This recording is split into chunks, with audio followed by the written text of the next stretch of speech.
Ça, c'est l'équipe de volleyball japonaise au JO 2024 de Paris qui s'échauffe sur les openings de Haikyuu. Et vous savez quoi? J'en ai rien à carrer du volleyball, mais désormais, je les comprends. Pour moi, c'était un sport qui se jouait soit à la plage peu habillée, soit par des familles étrangement souriantes au parc entre deux arbres. Mais malgré mon intérêt niveau 0, Haikyuu, l'anime sur le volley, m'a eu. Et je ne suis pas le seul. On parle quand même de l'anime dont la première partie de la fin au film a été dans le top 4 des meilleures journées d'ouverture au cinéma de tous les temps pour un film d'animation au Japon. Et ce n'est pas pour rien. L'anime est exceptionnel. Et comme les plus grands mangas de sport, a le don de faire bouillonner ton sang pour des raisons bien particulières. Mesdames et messieurs, ici Chage et je vous propose aujourd'hui de découvrir le grand secret de Haikyuu. Tout simplement, pourquoi c'est si bien. Je vous arrête une minute et essayez de deviner ce que je vous montre. Oui, c'est un petit rébut, n'hésitez pas à mettre pause. Et oui, Haikyuu Fly High. Le jeu mobile, c'était logique, le meilleur sponsor que je pouvais avoir pour la vidéo. Et si c'était vous justement qui jouiez les plus grands matchs de volleyball. Car oui, j'ai le plaisir de vous annoncer la campagne de préenregistrement du jeu mobile Haikyuu Fly High.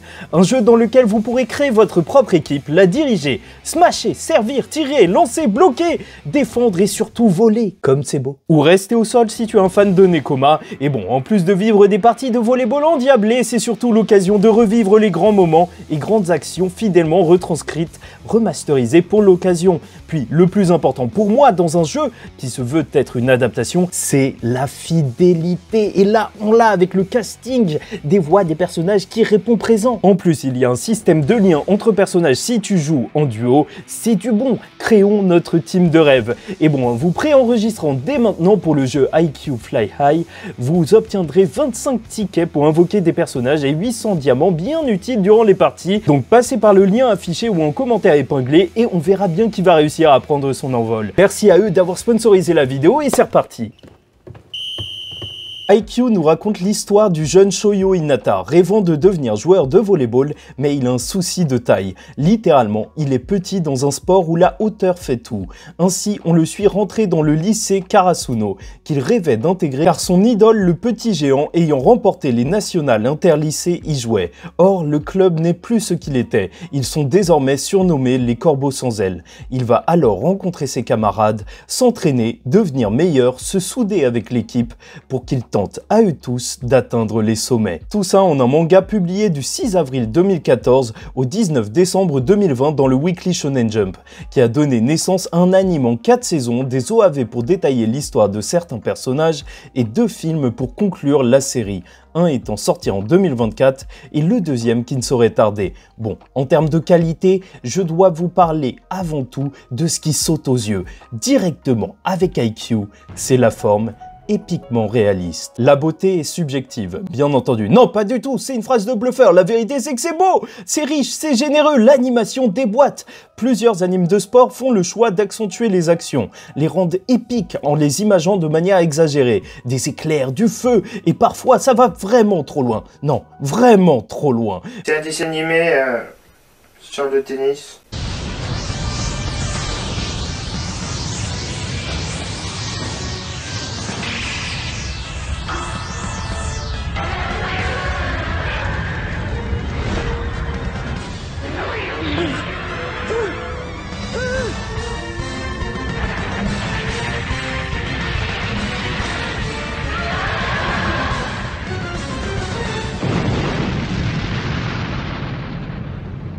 Mais là, Haikyuu est étrangement, efficacement sobre. Pas de nom de technique, pas de dinosaures, juste des lancers de ballons, des passes accompagnés par des points de vue différents, des caméras tremblantes, des traits s'épaississant, des jeux sur le rythme, ralenti, accélération, des OST magnifiques. Et ça suffit à rendre le tout haletant. Bon, et peut-être que j'abuse, il y a quand même de l'exagération, mais juste assez bien dosé pour que ce ne soit pas trop. Vraiment, regardez-moi ses services, tu sens que son service à lui est monstrueux, même celui-là avec les cris du public à chaque fois, comment ne pas être hypé ?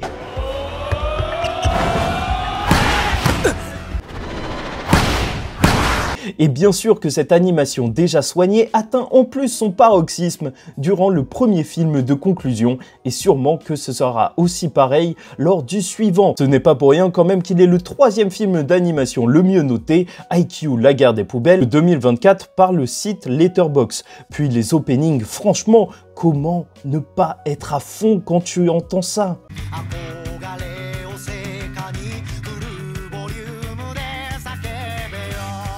T'as même la version de Bluebird, l'opening de Naruto en version orchestrale, c'est totalement gratuit.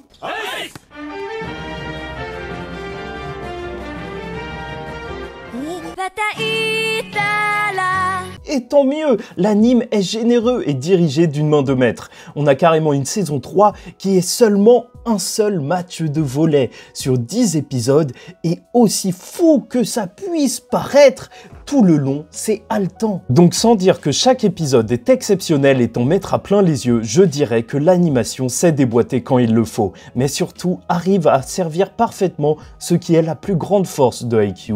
Plus que la forme, le fond. Un anime sur les relations autour du volleyball. Au passage, n'hésite pas à liker ou disliker la vidéo, commenter, donner ton avis en commentaire et t'abonner si tu n'es pas encore abonné, car on va continuer à parler de grands mangas. IQ, ça parle de volleyball, bien évidemment, même le titre est littéralement le terme pour volleyball en japonais à cause d'un refus d'utiliser le nom volleyball durant la Seconde Guerre mondiale, vu qu'il n'était pas trop ami avec les Américains à ce moment-là, les Japonais, mais ça c'est une autre histoire. Sauf qu'IQ va bien plus loin que de voir des gens jouer au volleyball. Non pas qu'on va se retrouver avec un propos sur la nature humaine ou sur la société à travers le sport comme dans Slam Dunk, mais on ne va pas juste nous montrer du volleyball, on va nous faire vivre le volleyball. Et c'est ça la force de l'auteur Haruichi Furudate.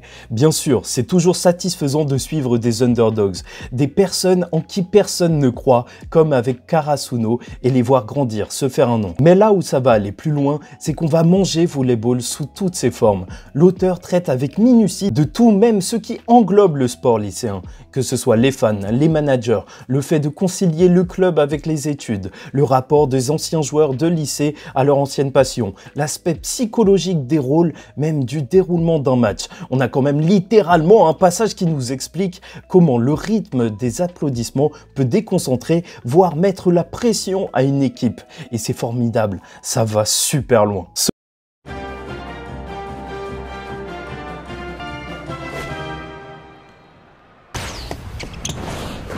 Cependant, la vraie force de IQ, c'est les personnages, car IQ ne concerne pas seulement Karasuno, mais bien chacun des personnages qu'on va rencontrer et leur relation avec ce sport. D'où le titre du manga, que ce soit celui qui ne prend pas plaisir à jouer et ne voit ça que comme une activité, celui qui est passionné, celui qui veut seulement aider en s'amusant, celui qui veut juste donner le meilleur de lui-même. Chaque personnage est intéressant. En face de l'équipe qu'on suit, Karasuno, ce ne seront pas des vilains, des adversaires, mais des joueurs qui ont tous une histoire avec ce sport. On découvrira alors chacun d'entre eux attachant à travers leur histoire, leurs doutes, leurs joies et leurs tristesses.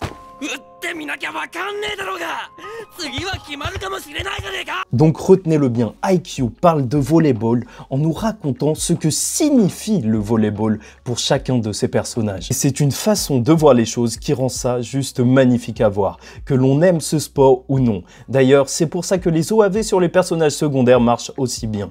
C'est que chaque personnage se révèle être attachant. Non, sérieusement, j'aime pas le caractère de Tsuki, je ne trouve pas que c'est un bon gars, mais l'auteur a réussi à me faire apprécier son développement, car quand il pousse un cri de satisfaction à travers ce moment clé où il kiffe d'avoir marqué un point pour la première fois, bah moi aussi j'ai crié, les voisins s'en souviennent, c'est juste excellent.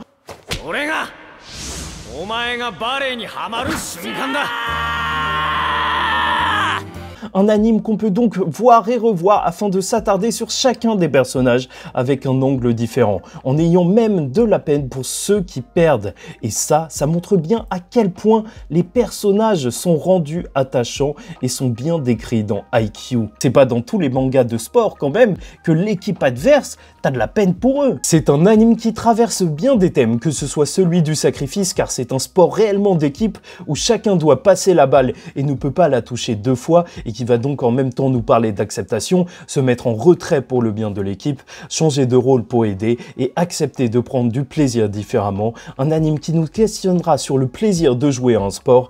Est-ce qu'au final, il ne faut pas déjà avoir un certain niveau pour s'amuser? Faudrait-il, en fin de compte, ne pas se concentrer sur le processus plutôt que sur le résultat? Être fier d'avoir tout donné plutôt que d'avoir gagné? Enfin bref, je prépare une très grosse vidéo sur Haikyuu, celle-ci est plus en teasing qu'autre chose. Mais en conclusion, la force d'Haikyuu, c'est de traiter avec respect et honneur le sport duquel il parle, sans exagération, montrant juste que dans toute sa simplicité, ce petit jeu de balle est grand à travers chacun de ses personnages. Et pour la petite anecdote, afin de faire cette vidéo, j'ai re-regardé l'anime. Et c'est dingue, mais j'ai toujours autant de frissons à chaque visionnage alors que je sais qu'il va gagner, c'est fou! N'hésitez pas à me dire quel est votre personnage favori ou votre rôle de rêve. Je vous avoue que je ne joue pas au volley, mais après avoir entendu le discours de Nishinoya sur le rôle de libéraux, le mec à l'arrière qui rattrape les balles, normalement ça vend pas du rêve, t'as envie d'être attaquant, bah maintenant, j'ai juste envie de rattraper des balles au fond. C'est n'importe quoi, c'est pour te dire comment l'auteur arrive à faire parler ses personnages avec passion. Et je vais essayer d'être partial. Si je pouvais faire une critique, ce serait que l'histoire se déroule juste en un an. Mais en même temps, ça s'explique car les terminales sinon ne seraient plus dans l'équipe. Mon but dans cette vidéo n'était pas de te dire d'acheter les ASICS X Haikyuu qui sont sortis au Japon. Car oui, le succès d'Haikyuu et de sa franchise ne sont plus approuvés dans le top 50 des mangas les plus vendus. Mais juste de te dire de monter dans le train car la fin promet d'être grandiose au cinéma. J'espère que ça t'aura convaincu que ça vaut le coup d'œil, car Haikyuu est vraiment légendaire. Je regrette de ne pas l'avoir découvert plus tôt, donc allez-y, paix sur vous.